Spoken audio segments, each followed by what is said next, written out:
नाम नासर अहमद है। मेरा सवाल है जी कि क़यामत के दिन मुर्दे ज़िंदा किए जाएंगे, क्या वो रूहानी होंगे या कि जिस्मानी होंगे? आपका ख्याल है जिस्मानी होंगे?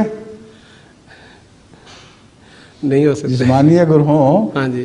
तो एक बुढ़ा 120 साल की उम्र में फौत हो तो खड़खड़ करता उसी तरह उठेगा।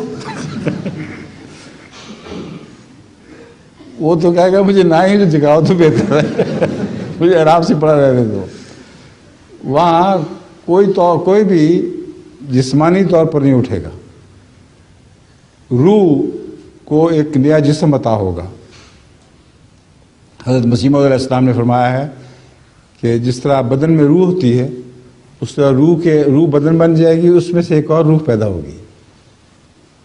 तो हम उसको समझ तो नहीं सकते, मगर तमसील के तौर पर रसूल मसीह मौऊद ने बयान फरमाया है। ठीक है।